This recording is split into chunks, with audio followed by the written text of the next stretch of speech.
Hello, everyone. Welcome to the Mindscape podcast. I'm your host, Sean Carroll. Space, as you may have heard, is the final frontier, but frontiers are tricky places. Frontiers are celebrated in stories as places where there is a bit of lawlessness, a bit of jockeying for position, not necessarily clear on what the rules are all the time. So do we want space to be like that? Both thinking about space right now, there's a lot going on in space. There's a lot of satellites out there doing weather and communications and so forth. And there's also the future of space. So we might send more human beings into space, both space stations, but also the moon, Mars, and beyond.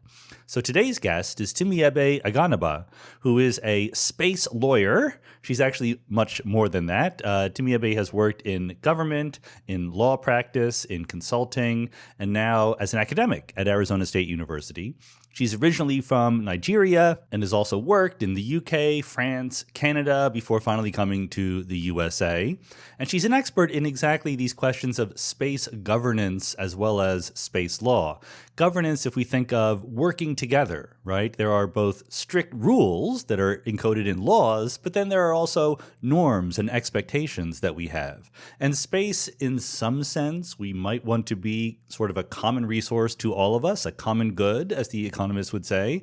But of course, other people want to claim little bits of it for themselves. So how do we balance these things? This is a question for corporations as well as for nations and non-government organizations and so forth. And it is a frontier. It very much is. The rules are not settled. There are space treaties. The United Nations has tried to set up some basic rules, but the rules are in flux. We're not sure where it's going. And this is a good time to think about these things with burgeoning private exploration of space. Timiebi, one of her previous jobs was executive director of the World Space Week Association, and World Space Week is October 4 to 10 every year. So we're releasing this podcast at the beginning of a new World Space Week to celebrate exactly that. So with that, let's go.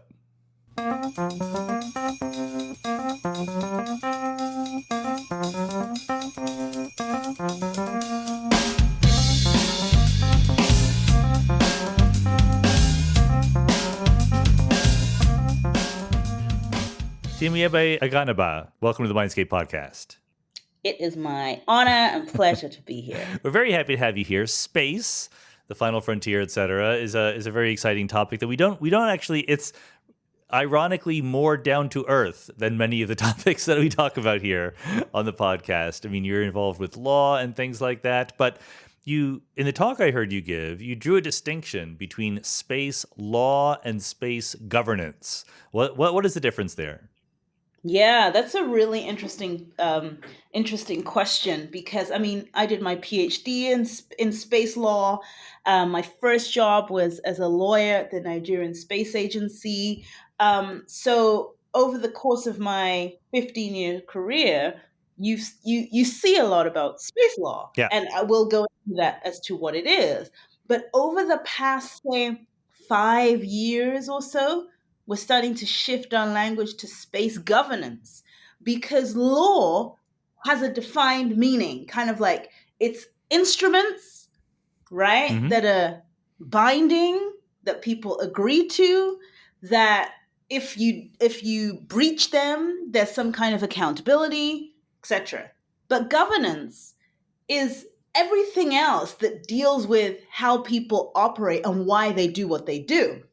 So, for instance, we could have a general principle or we could have a guideline, right? That is not a law, but everyone follows it and everyone does it because it's in their best interest for a particular, activity. We talk about the intentionality of actors. And sometimes there's nothing forcing people to do a certain thing, but maybe because of the way they interact with each other, the way they get along. So that's kind of governance as well, right? So what inspires and motivates people to do certain things? And that's where I think the trend is going now, because we know that it's not so much about saying just because something is legal or illegal, people do or don't do it. Right. There are other factors at bay, and that's what I study. Good. So if I can just oversimplify it a little bit to get into my head, I mean, law, we have a set of laws and you obey them or you don't. whereas governance is maybe a bit more about thinking things through in a hopefully collectively good kind of way without quite such hard and fast boundaries between yes and no. Exactly. And of course, if you there's no proper definition of governance, and lots of people are going to have different ways. Everyone's heard of corporate governance. So that would be like, how do companies organize themselves? Like, do you have a board of directors? Do you have stakeholder decision making? There are things like that on a formal level. But that's not what I'm talking about when I talk about governance. I'm talking about the interrelations and the interactions between stakeholders when they decide what they should and should not do. Is there a bit of issue that we don't know who is in charge when it comes to space, and therefore laws are going to be harder to be the guiding principles? Well, it's not, of course, when it comes to what countries are bound by. Yeah. Because if you're talking about space law, historically, it's just been states. States have been the biggest actors in space.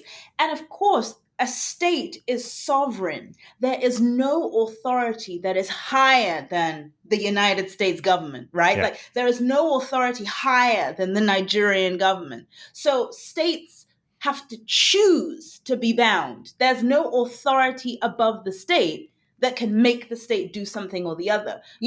People have said, well, what about the United Nations? And we've all heard about the Security Council, right? The Security Council is that group of mega states that can kind of put sanctions on other countries and say, you can do this or you can do that. That is still not, I mean, it's obviously a mechanism that guides the behavior of states, but it's not like the police that states have to do it. Yeah. So maybe it's a reflection of the reality that we are hoping that a whole bunch of different kinds of actors can get together to act the right way when it comes to space.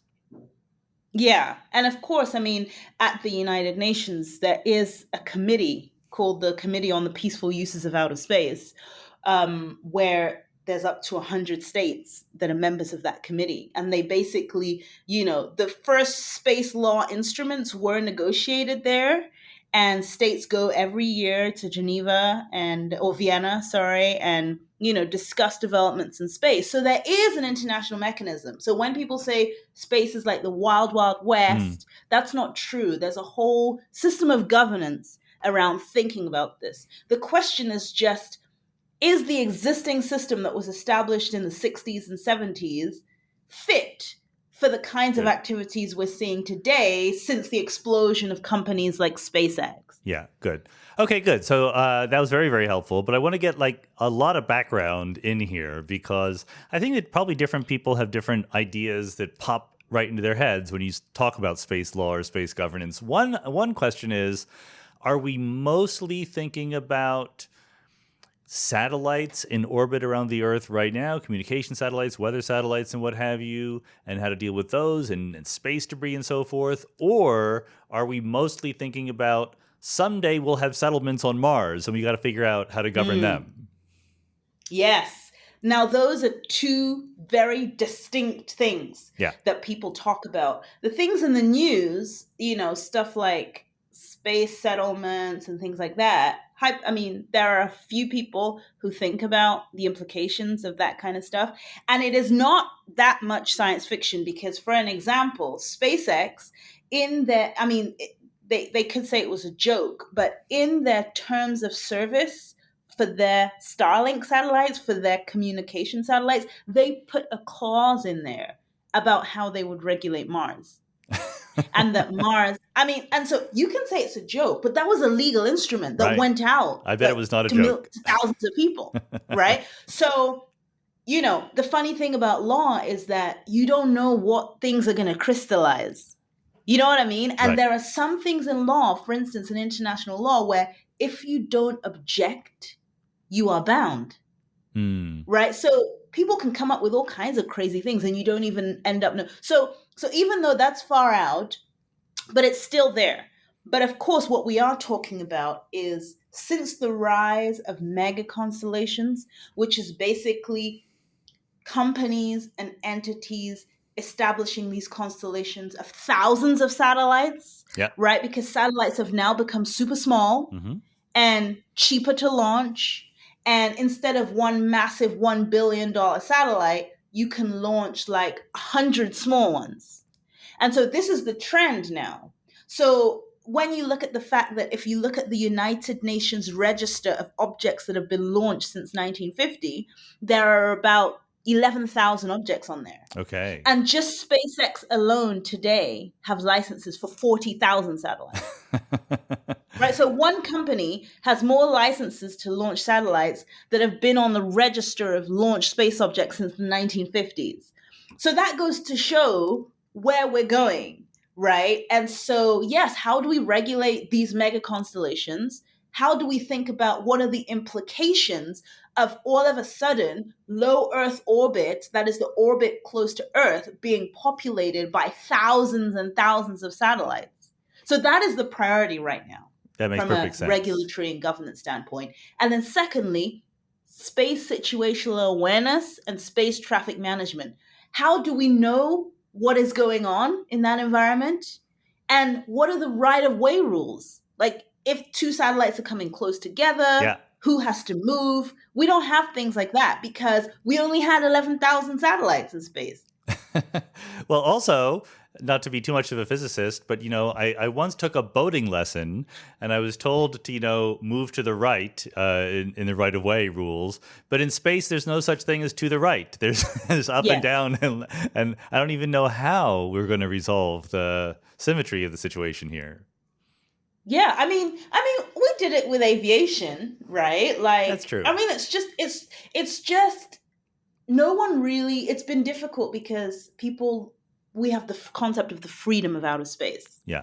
Right. Yeah. And this concept that space is like the high ground, and so whoever dominates in space has some kind. It's kind of like nuclear, right? Like, is some kind of superpower, and so. Having an international authority or states giving up their rights has been something that has been hard for, some of these superpower states to get their head around. But what has happened with increased commercialization is it's just not going to function if we don't have rules of the road. And let me just, so I understand better the implications of these 40,000 satellites that SpaceX has a license to put up there. Are they just completely passive and moving in fixed orbits, or do they have little tiny rocket engines on them so they could adjust?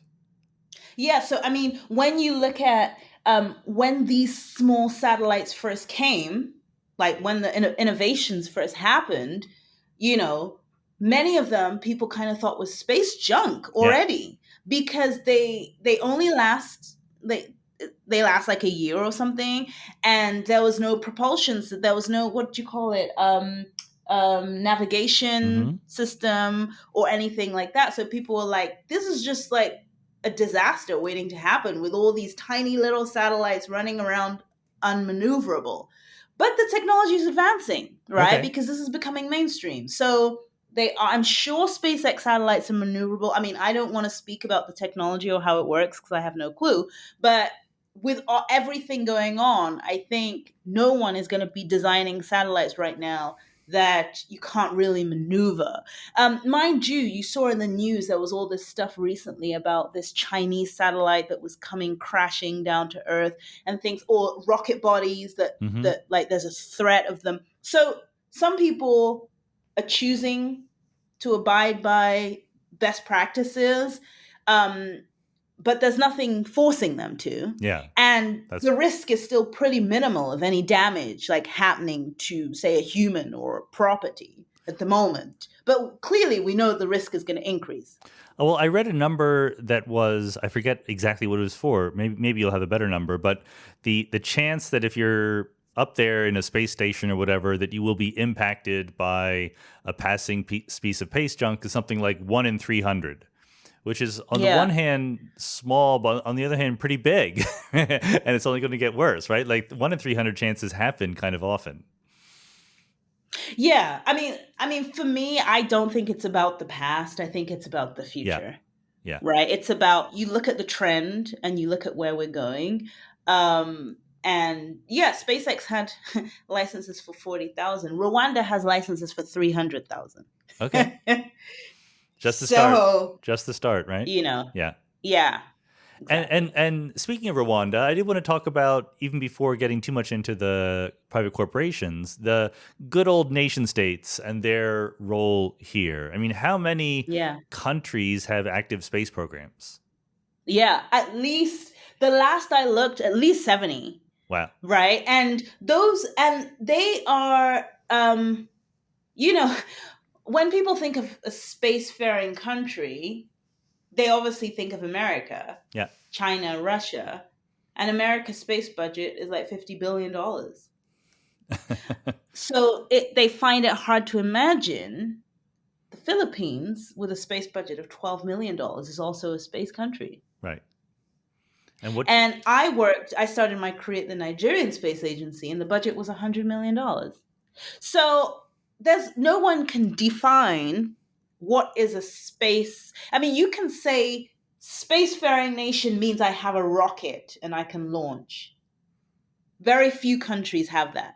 Or spacefaring means I can launch anti-satellite missiles, Mm. which is the technology to be able to blow up, basically space weapons. Yeah. Maybe only 3 or 4 have that, right? But are you a spacefaring country if you know how to use environmental data that comes from Mm. satellites and you can make applications? The UK, when they did their study of their space market, they put like satellite TV channels as space. Some people could argue that's not space, Mm. So that's what I right? was Like, gonna. is a GPS device Yeah. space, I was gonna ask what the right? Because if you Philippines. want to make your space industry bigger, then you can add those secondary layers, right? To say this device, this application is part of the space industry, whereas others might say, no, that's not space industry. So do countries like the Philippines and Nigeria have satellites, or do they use Nigeria satellites? had Nigeria had 5. Okay. And they were launched by somebody that they paid to launch them? Yeah, the first satellite was, procured from China. Nigeria was actually China's first international Hmm. client. Nigeria set their international business. So it was very interesting. That was when I was working at the Nigerian Space Agency, and it's just fascinating because from there China just went up with Sure. respect to the number of developing countries that they helped develop their space programs. And what was really interesting about that experience was that first satellite failed in orbit. And so Nigerians were so upset Yeah, I can because they imagine. were like, another white elephant project that you Uh-huh. guys are like, we don't even know anything about space, and you're going to buy satellites from the Chinese and they're getting lost in space. There's so much misunderstanding around space technology, the risks, what it does, what it is. And for me, I think the unique thing about starting my career in a developing country is I have a bit of a unique Hmm. lens in the way I look at space. The first being, never underestimate the fact that people care or even think space is remotely relevant or interesting, because space people really are like, manifest destiny, like we are explorers. And I'm like, you guys get out of your echo chamber or whatever, because just step out there. No one has even got a clue that GPS is from satellites, and that's one of the number one applications of space. Or that if you use the ATM machine, your transactions happen because of satellites. People don't know these things. Do you think So, that yeah. developing countries should pour more money than they are into space? Ugh, Hmm. don't trap me on this one. Um, I don't believe in spending money for the sake of it. You have to be able to articulate, and you have to be able to justify, right? And there are studies that kind of say for every $1 you spend on space, this is what you get back. What I believe is clear about space is its marketing and inspirational potential, Mhm. right? So The moonshot ideas. I think the word moonshot came from even space, right? The whole, Mm-hmm. you set a goal that is clear, that is audacious and big.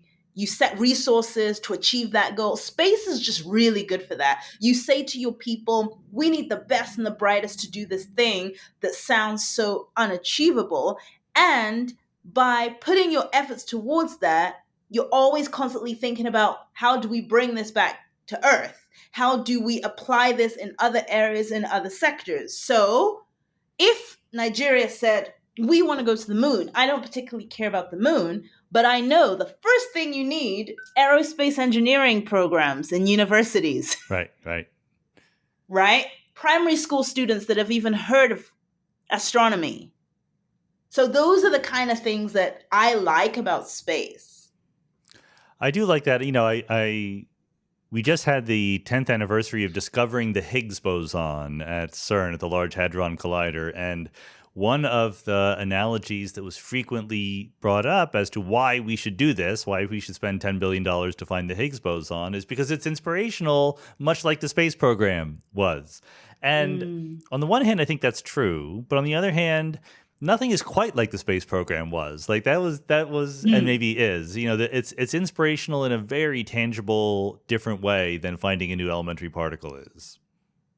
Right, right. And then people have to remember the context. Context matters.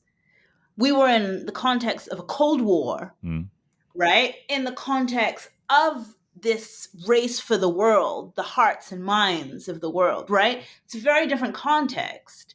And so, it's if you don't have these contextual things, then it's not, people have to recognize then that a lot of the inspiration with space comes from mythology, things concepts that are not even real. Right? And so it's that mythical nature of space and, ego and all these things that made it successful. And I'm not saying that those are the same qualities I want to imbibe moving forward, because I don't think it works today. So today, the narrative is all about things like, what are the biggest problems that we're facing, and what can space do to help solve them? This is jumping way ahead of where I wanted to be, but are you sympathetic to the idea that we should spread human life onto other planets as part of a safety mechanism to make sure nothing bad happens to the only intelligent life we know about in the universe? Absolutely not. Okay. I don't. I think Earth is very resilient, and I think that energy should be placed on making sure that whatever it is you're trying to avoid by going out doesn't happen. Good. Okay. Just here wanted on to check. Earth. Okay. That's what I think. I have completely nothing against the people who want to go out and explore and do all those things. I mean, I am a cosmopolitan, right? I've lived in 5 different countries because I know that every time I've moved countries, I've developed myself, I've gained a new perspective. So why not go to Mars? Why not do all those things? Yeah, sure. Right. Got it. I think I understand. That's a very good distinction to draw. But before we move on, I just want to you mentioned that there's lots of countries that have space agencies, but it's also pretty top heavy, right? Like, who are the major players in literally launching rockets and satellites into space? Yeah, okay. So the ones that everyone has heard about: Russia, China, the US. Then you have India, the UK, Canada, right? Italy, Germany, France, European countries. A lot of them have space programs. And then, Japan. So all of the major countries, all of them have space programs. But interestingly, the majority of countries are from developing ones that have space programs, right? I don't want to say developing. I don't know what developing means, but emerging, or middle countries like the United Arab Emirates or Saudi Arabia, Egypt. Like, these countries all have space programs too, and it's very diverse. I mean, the United Arab Emirates allocated $800 million to space last year. And, I just saw this proposals for this lunar colony, kind of like space tourism activity in Dubai that is based on space, which is going to cost $5 billion. Again, do we call that space industry? Sure. Right? I mean, they might say so because it's part of the inspiration about like having this massive lunar colony that shows that space activity, that shows what life on the moon could look like. I mean, is that space or is that entertainment or is that education? I don't know how you want to frame it. But it does point in the direction of why it behooves us to get our ducks in a row vis-a-vis governance and space law and things like that. It's going to be a mess if we don't figure out what the rules are ahead of time. Yeah, because the environment is completely diversified. I mean, so can you imagine when the laws were created, we had two actors capable of going to space, only two. Right. Today we have 80 countries, we have private companies, we have universities, right? Like students are sending things up there on their own. So it's completely diversified. And so and completely connected to Earth. So if we don't think about governance as it evolves, and as part of that, the key issue of governance is sustainability, right? Because that's the one thing we did not have when we were developing all the other governance regimes in the history of the world. Right. Was to think from the beginning that human impacts every activity, human impacts it, and it impacts the ecosystems, the people around, the social justice issues, right? So sustainability needs to be built in from the start. And space is one of the unique places that if we are serious, we can really use it as a model. Oh, explain on what you mean by that. People believe there's going to be a massive economy in space. That means infrastructure, right? If we find resources up there, that means space mining, right? If they believe in these settlements, all those things need governing rules that haven't been developed yet. So are we just going to develop them in the same way we've developed all the other rules? Or do we say, okay, let's look at how mining is regulated and let's look at all the environmental impact from mining. Let's look at the social justice issues, the human rights violations and all that. And let's see how we can avoid that if we are going to have this new economy in space. And I guess the worry is that while we're trying to think about this, someone just rushes out there and does things. So, I mean, maybe this is a good chance to talk about the private initiatives in space. I mean, we all know about SpaceX, and you mentioned the constellations of satellites, but there's other players in this field. Yeah, I mean, there's a lot of activities now around, how you do address the sustainability issues. So, how do you do on orbit? I've forgotten what it's called, like fixing satellites, satellite servicing, right? So, instead of just sending a satellite up there and then when the fuel is gone, it's gone. Can we actually do refueling? So you have Orbit Fab, who are like a refueling company. And then you have like Astroscale, who are a deorbiting company, like to bring your satellite down. So there are all kinds of activities around the sustainability thing. And then, I mean, those are the ones that I am, most familiar with. But and then there are ideas kind of around energy. So how do we figure out how to use the energy, right, of the sun? What do they call it? Space-powered, solar-powered energy or whatever. So there are some ideas around things like that. Yeah. And are those... Well, I was going to say, are these companies generally playing by the rules? But maybe you should first tell us what the rules are. I know there's some UN treaties, but are there accepted statutes of space law that everyone agrees to? Yeah. So, I mean, we have, like, what everyone knows about is the general constitution-like document, which is the Outer Space Treaty, that basically gives the overarching principles about how states should operate. And companies are kind of off the hook because unlike areas of international law generally, space activities of private companies are directly attributable to the state. Okay. So states are responsible for any activity. Oh, So I didn't know it's that. Yeah. very complex for a state, right? And even things like liability, like the liability provisions, the liability convention that covers if there's any damage that is covered by space activity, it's got nothing to do with the private company that has the activity. It's purely the state. How do you figure out what So state is responsible for what a company does?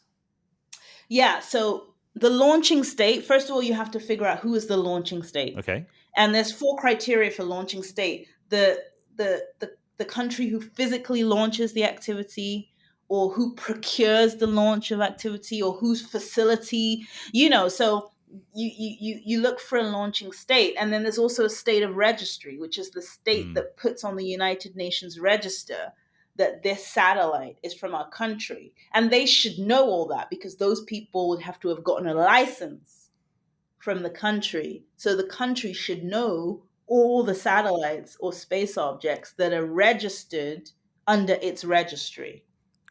And is that part of the space treaty or some other law that you have to register to put a satellite in orbit? Yeah, so the registration convention, which is the law that applies to satellite, which maybe only has 70 or 80 signatories Hmm.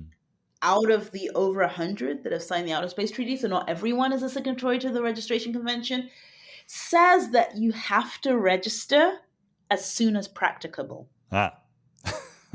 So you could say probably a lot of spy satellites have Yeah, not just been registered not practical. because it's not practical. This is the thing about law, right? Like Yeah. you have these strong obligations and then they'll like put if possible. And have the companies generally been obeying the rules that do exist? Yes, I would say so. I mean, because they were only required to do what their license requires, Okay. right? So, and just this week, stuff has come out. The FCC, Federal Communications Commission, are now saying that before there was like a rule of something like 25 years that your satellite can just hang around there, and now it's like 5 years. Oh, okay. So it all comes down at the end of the day. The way private companies are bound is through the licensing procedure. Now, what's really interesting is not all activities have a licensing procedure yet. Okay. So, for instance, if you want to do space mining, where'd you go to get a license? I don't know.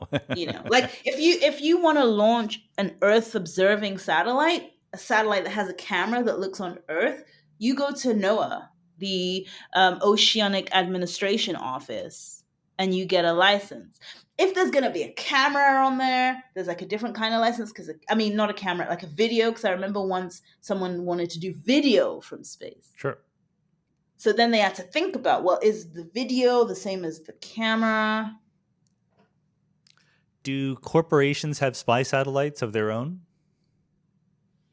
So they're not going to call it spy satellites, but the Iraq War was called the first space war because that war was like completely enabled, like for the first time, totally by satellite technology. But I'm just wondering if... And some interesting things happened, like there's like rules called shutter control. So like these companies are bound by like, because space is a national security thing, if the government the government want to know everyone that has bought imagery from you. And I think during one of these wars, the US government ended up getting like a sole contract. So they don't sell it. We will give you a contract to buy out all the data. So that you won't sell it to anyone else. They do things like that. Sure. Yeah, it's good to be the government. Do you think that being one of these spacefaring companies is lucrative right now, or are they more interested in getting prepared for the future? The margins are pretty small. Yeah. It's expensive to do You don't, space. yeah, the margins are pretty small, but some people can see an outsized um, competitive advantage through marketing, for instance. Like, because for some reason, if you say you're a space company, people think that's innovative. Like, if you see during COVID, it was crazy with all the SPACs, right? With Mm. all the investment, that just saying you're a space company, like no one cares about the returns. What are you actually doing? It was just like, we Space. just got a ton of money in the space industry because it's like space, and so, I'm doing my MBA right now because I'm just like, you know what? I can't be one of those people that's like a space person that doesn't know like what a financial statement means and like, what return on investment means. And, because you talk to all these space people that are just like, I've been watching Star Trek since I was 2, Yeah. Yeah. you That'd be know? me. Yeah. Yeah. And I'm like, yeah, that doesn't mean you can run a Not space enough. company. Right. No, not enough. So, I mean, are they are is the income that the space companies do get, is it mostly from government contracts, or are they, Hmm. hiring themselves out to other companies who want some space info? Yeah. So, I mean, there is a myth that space commercialization is just now because we've had telecommunication satellites since the 90s, Right. right? And so that has been where most of the money has come from. So, like television, broadcasting through satellite, telephony, even Earth observation is like a new market, Sure. right? Like when the Landsat environmental satellite came out in the US, they tried to commercialize it and just no one was buying, so they ended up making it free. And then tons of people were using Landsat data. And then really it's only in the last 10, 15 years where we've also added data analytics to that business model because people are like, I don't know what to do with all this data. I can't even read it. And there are markets, for instance, like, it's skipping me, radar, Hmm. right? That Canada is famous for. How many people can read radar data? It's not even optical, right? It's Yeah. like, so now you have analytics. People are like, okay, I don't care that it's satellite. I care that I have the information. That big location based services was a big one where companies were basically just being like, we can tell you how much revenue your competitor is making by watching the car parks, Right. right? The parking lots, and, extrapolating by how many cars are there, how much revenue your competitor is making. So these are the kind of new activities that came up commercially over the last like 10, 20 years. And I guess it's a good place to segue into, rather than what the law is and what companies are doing right now, but maybe what the principles should be behind doing Yeah. this kind of thing. I mean, there's probably some utopian view that space is a common good that we should all be sharing. And then there's probably some down Yeah. to earth views that, no, I want my bit of it. Yeah.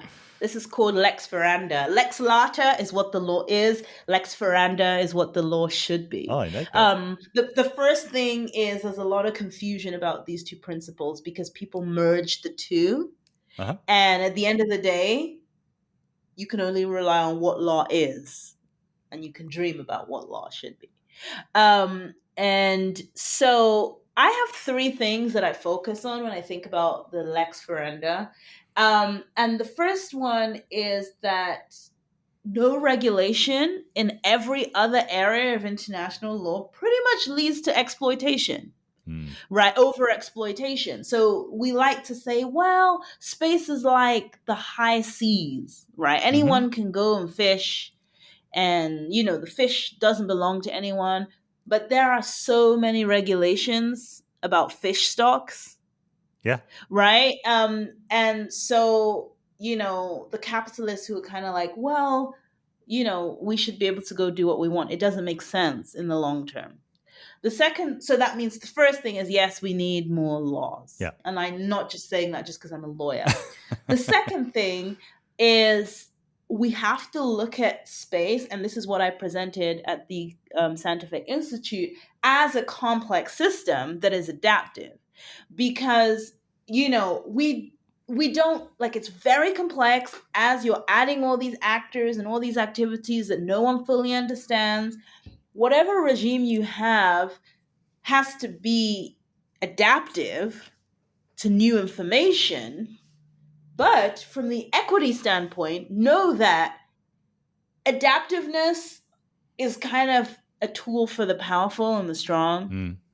Right? Like when you're weak, you're like, you don't really want to hear someone say, oh, we've set rules for everyone to follow in this game, but we can change it whenever we want. Right. Right? That's a tool for, the powerful. So the first thing to do is recognize that it is a complex adaptive system. Which means by recognizing it that way, we have to consider equity and the social dimensions and who is affected by this concept. And then my third lex ferenda point is benefit sharing.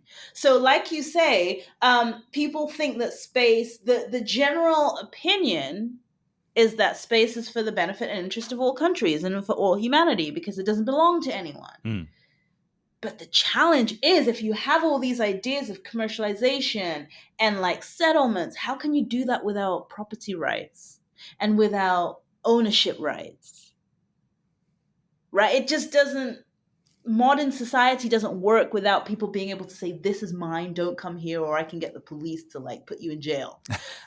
So, my only answer, I can't answer how we fix that because that's like a humanity problem, is that we should just negotiate a benefit sharing regime. How will we offset this idea that space is for humanity while allowing people who have the strength and the resources to capitalize and do all that, but be able to give back? And I have no idea why it's so challenging for people to think about this in the space context, because everywhere else you have benefit sharing, even if Right. it, like, if you decide to, go mine in Guatemala, you have to pay royalties, right? Like every mining company has corporate social responsibility requirements. They have to like build schools and like give their workers houses and things like that. The last time I said this though, when I was like, I used the example of Guatemala, the human rights people were like, funny, they don't even do that. They're supposed to do that. But they're supposed to do that. In space, we don't even want to say they're not doing that. They're supposed to do that. Like we're like, why should we do that? So the idea would be, this is interesting, I've never heard this one before. So the idea would be that if some country, the US or whoever else, Nigeria, I don't know, sets up a settlement on the moon and starts, I don't know, mining it successfully in a commercially productive way, you would want there to be a mechanism by which the benefits of that were shared, not just amongst the people who did it, but more widely. And I get it that they're going to say, why should that's going to stop commerce if I have to give my proceeds away. But, I was sitting on a flight, I was on a plane with somebody. I talk about space everywhere. And I was, badgering the guy next to me, telling him about this benefit sharing problem. And he told me about Section 37 of the Toronto Planning Act that basically talked about community benefits. So if somebody wants to build like a high-rise building in Toronto, in Canada, and they get a license that they can build 4 stories, and then they figure out, oh my God, this place is amazing. Lots of people will want to come here, so we want to build 10 stories. They have to offset those extra stories through community benefit arrangements to say, how will the local environment, because obviously the density is going to increase. There's going to be more people than if you just had 4 levels rather than 10. So there's more people to serve. There's more people that are going to be upset or hurt or whatever. So there's like these groups in Toronto that are like benefit sharing groups that sit and they say, oh, maybe we should have more parks. Maybe you guys can give us a school. That's the kind of thing that I think would make sense. Like if you are, maybe we can say, okay, you can have X amount of these minerals. But anything over that, right, what are you going to do to help the rest of the world? And they're really scared that you're going to say you have to give money. But I've not seen any evidence that anyone is going to say, okay, you spent $1 billion building technology to get to the moon, all that hard work to mine the resources, and you have to give us everything. I don't think anyone's going to say that. I think what people are going to say is, we see the hard work that you've done, but guess what? If that thing is worth $1 trillion, you cannot keep it all because it's not yours. Right. It belongs to humanity. So what are you going to do to humanity, for humanity? How do you imagine? That's where corporate social responsibility came from. What's the best way to potentially get this into action? Would it be like a United Nations kind of thing or an international treaty?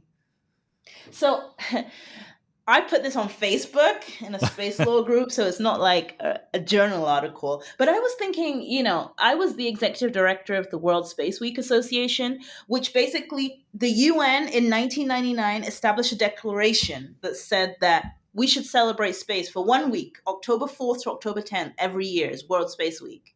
Okay. So I was the executive director of the organization that was established to bring that into effect.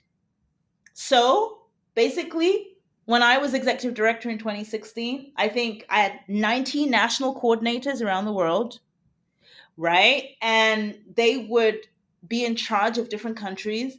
And then people would do different kinds of events in those countries to celebrate world space. So all this was just from a UN declaration that was just a statement. So, and that's not a law. And a lot of these people who are doing these events are volunteers. Mm-hmm.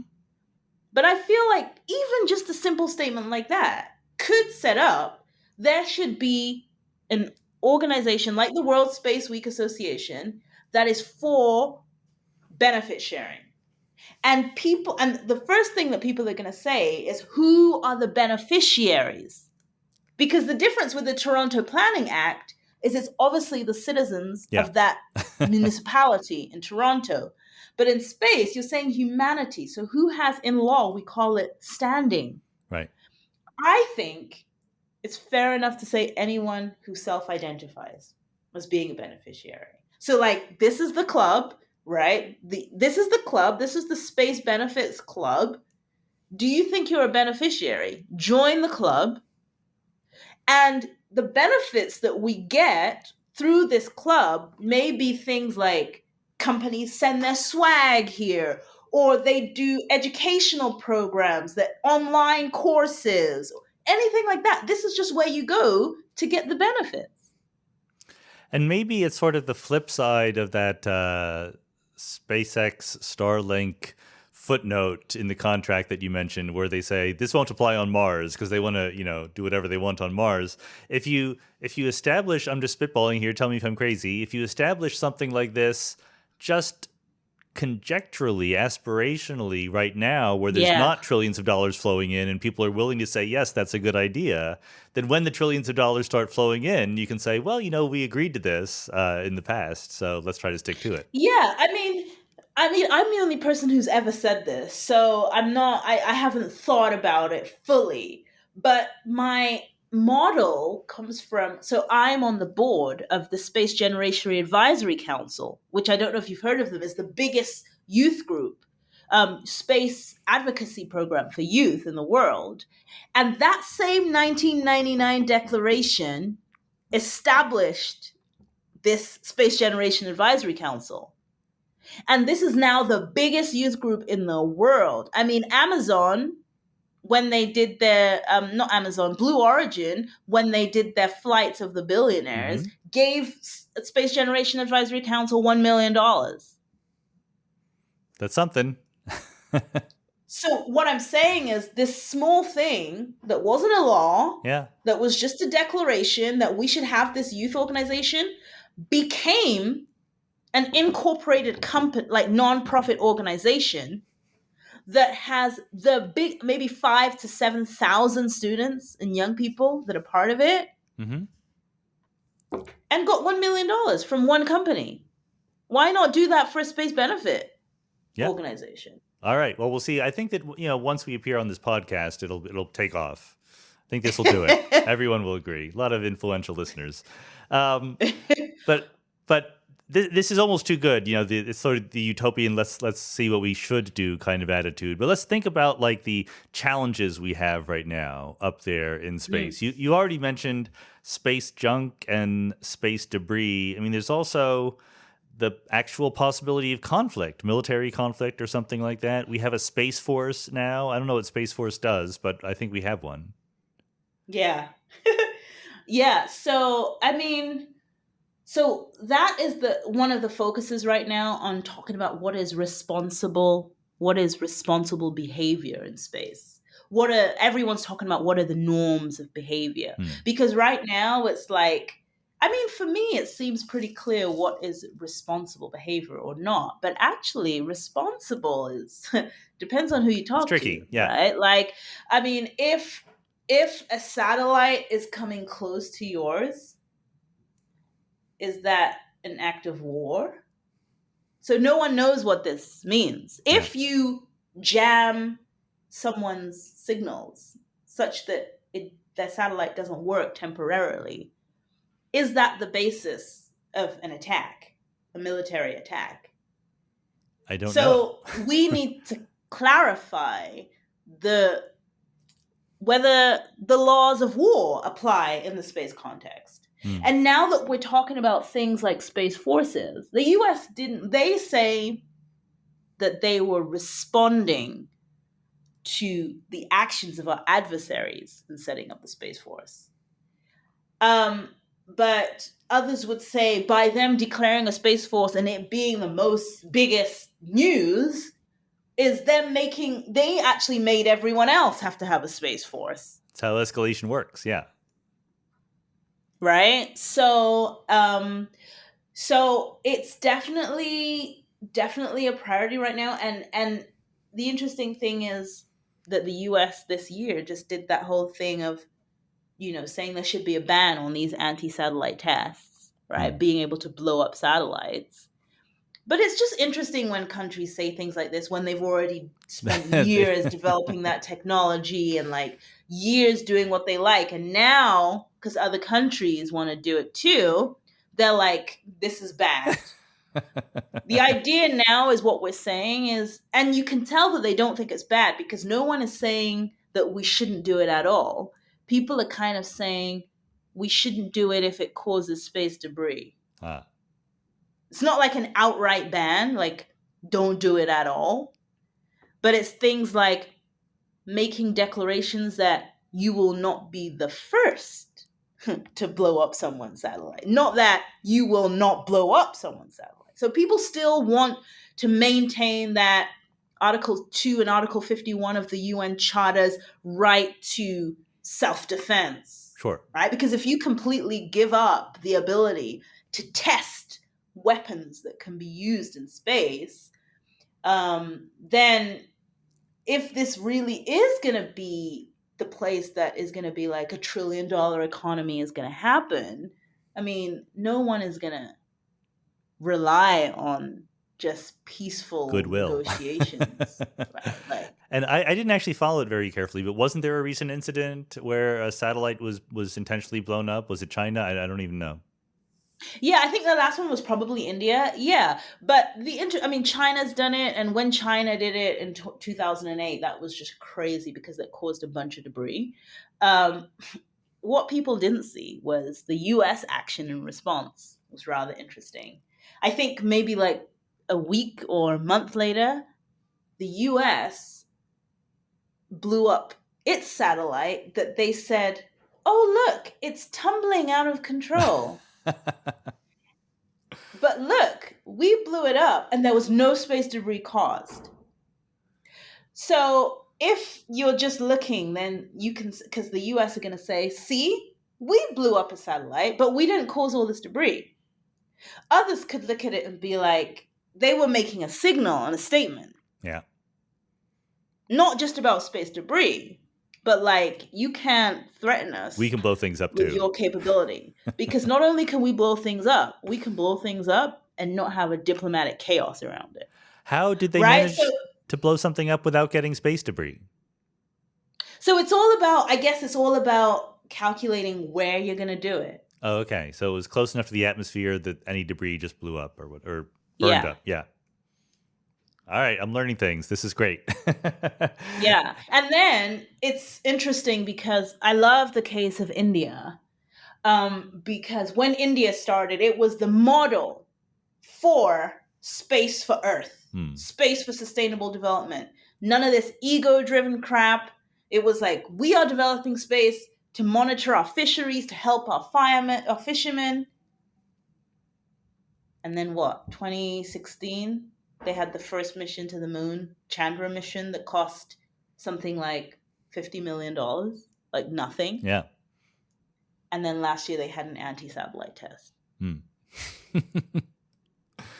So all that to say is that space is still seen by most people as flexing. Right. The rules aren't there yet, so we can use it for symbolic demonstrations. Yeah. Yeah. And yeah, I mean, if you looked at Twitter, the Indians did have a lot of pride around that ASAT test. Yeah. I mean, the United States had a lot of pride when we put people on the moon. Yeah. Yeah.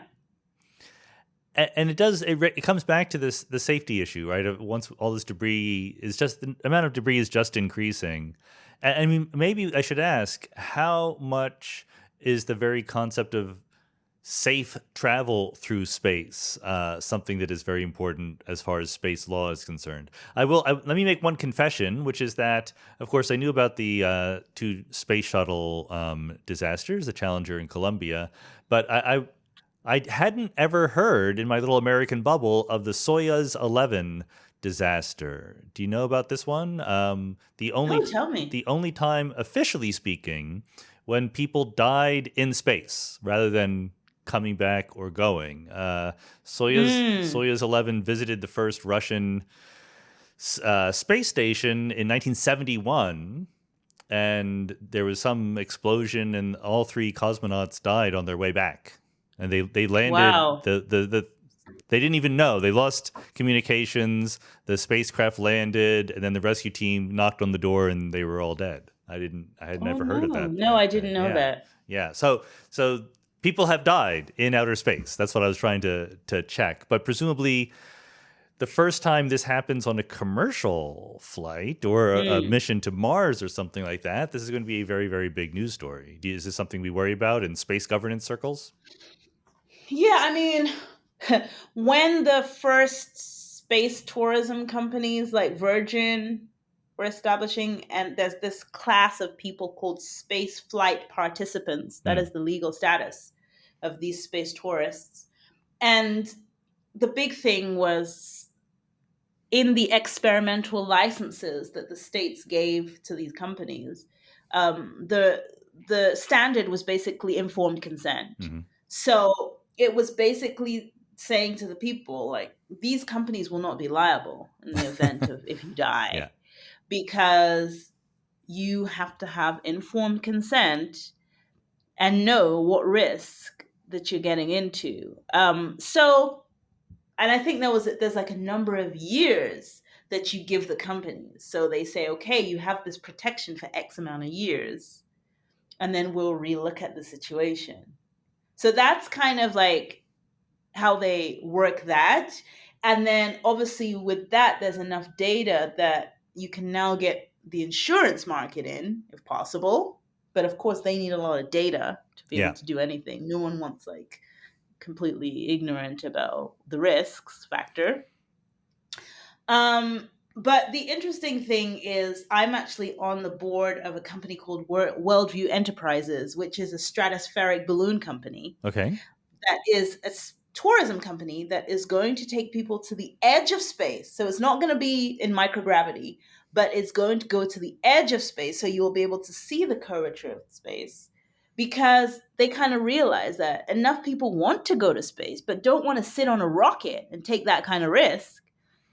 But I think they've sold a couple of thousands of tickets to go to the edge of space. So people are definitely interested, but I don't think people are interested in that level of risk. And of course, they can't afford it. But Would you buy a ticket?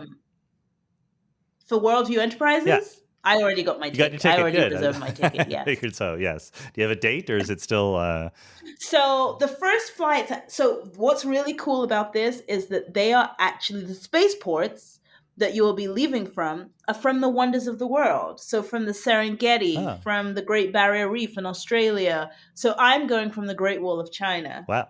and the first ones are going to be from the Grand Canyon in Arizona.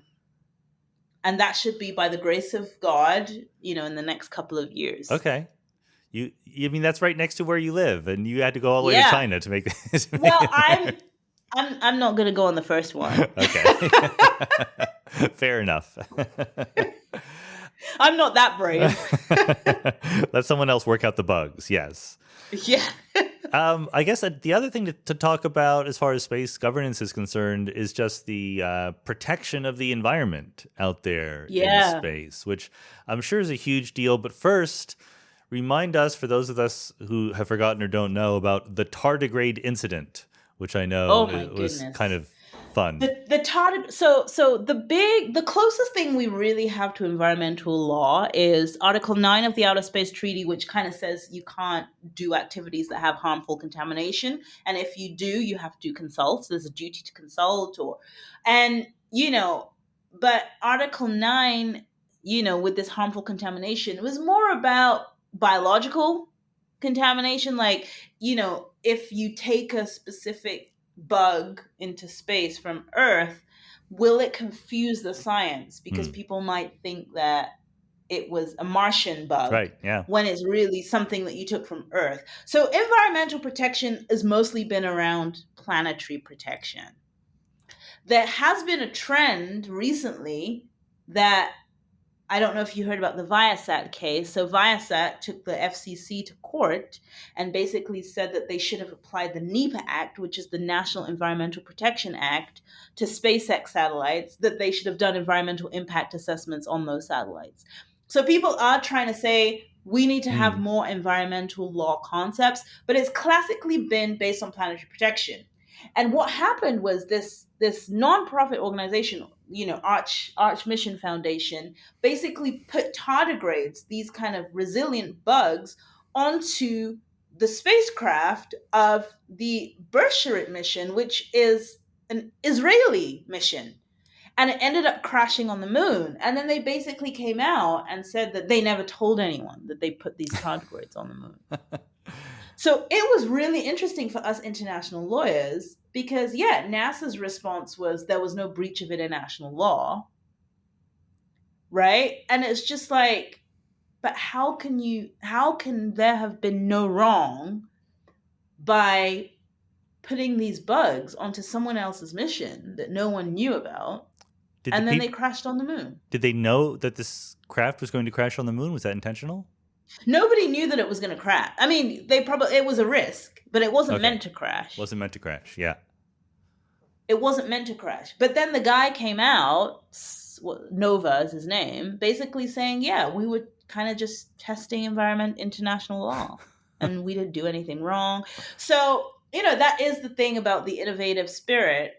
It's just kind of like break it and then find out, what happens later. And nothing happened. There was no implication of that. And I guess the idea is that tardigrades are famously sturdy, right? Like maybe they could survive on the moon for a little while. I mean, they're going to say there was no actual risk because the moon is not really protected, because pretty much people say there's nothing on the moon in terms of life.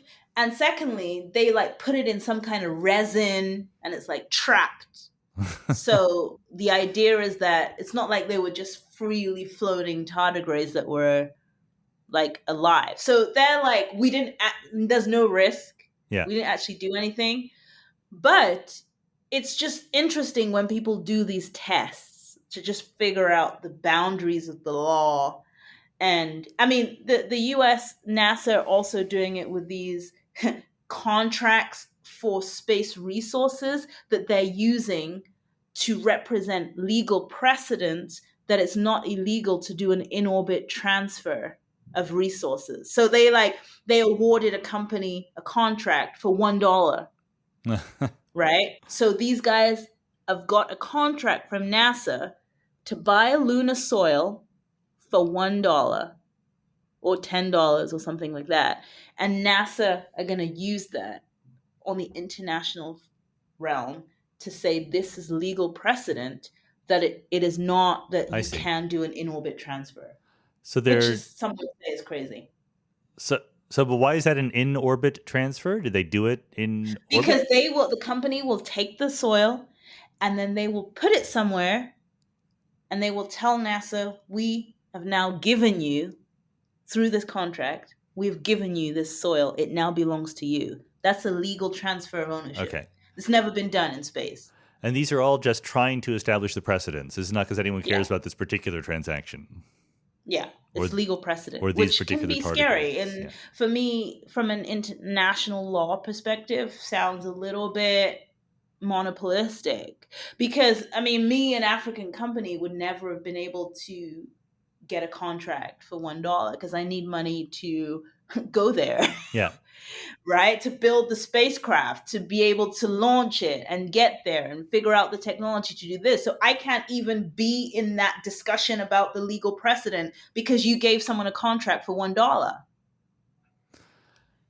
I mean, realistically, there will be a mess, right? I mean, people are just going to go to the moon and claim it or claim parts of it. That's almost inevitable. Yeah, maybe. I mean, if we look at history, yes. Yeah. If we look at history, the difference is, I think one of the unique things about space is it's the only place where it's freaking hard to get to. Yeah. You know, so so the challenge is kind of less. Because at the end of the day, if one of these people just decide, well, we're going, I mean, how are you going to actually stop them? Right. I don't know. Yeah. So that's why a lot of people would kind of just be like, you know what, I'm not even going to be in this fight. And the thing could just happen by basis of people just being like, this is not even my fight. But I'm here to tell developing countries it is your fight. Yeah. Because they've decided that by 2040, space is going to be worth $1 trillion. ASU right now is leading a mission to the first metallic asteroid, the Psyche mission, which they say is worth like $10 trillion if you actually figure out how many resources are there. So Africa, it is your fight. Because don't come and tell me in 30 years' time that you've been left behind and then you want handouts. Because I'm telling you right now, the space economy is coming. Mm-hmm. And if you're not at the table right now before the rules are being developed, you will get left behind and no one's going to give you nothing. I guess the other difference is that, unlike other parts of the world, there's nobody living there, right? So we're not going to have exactly a replay of colonialism or stuff like that, but probably some of the same issues are going to come up because, you know, as you're implying, the rich get richer by all this kind of thing, right? I mean, they're going to be able to get there first. What we say is there's no colonialism in space, but coloniality exists. Ah, okay. So colonialism is the practices, whereas coloniality is the mindset. So all that is to, because of course the first thing they'll say is, why are you guys talking about colonialism? There's no indigenous people there. Right. But coloniality is just as dangerous. Yeah. Right? A mindset of manifest destiny and domination, even without practices, is harmful. Do you think that if a private corporation based in, let us say, the United States establishes a base on the moon, the United States will claim that as part of their territory? No, they won't claim it as part of their territory. But what I love about these countries is that the flag... Yeah, the flag is the first thing we did. The flag is the symbol of territory. And the flag is what they use to say, we are not claiming territory. Boom, flag. That's what I love about these countries. They're going to say something, and they're going to use the very symbol right. that, that is just like, okay. And then what Right? if? So they say the Artemis Accords says you can establish a safety zone, right? You can't own this land, but you can establish a safety zone around your property, Oh, okay. That's what I was going to ask next. Yeah. right? But it doesn't, they love to say, but it doesn't mean keep out zone. So, Oh, I mean, and so but when I talk to people, they say what it means is that it's a consultation zone. So like a notification and consultation zone. So there's rules, if you're going to be like 50 yards from my spot, we got to have a discussion. yeah. But you use the word safety zone, and then you tell people, why do you think that means a keep out zone? Of course they're going to think it means a keep out zone.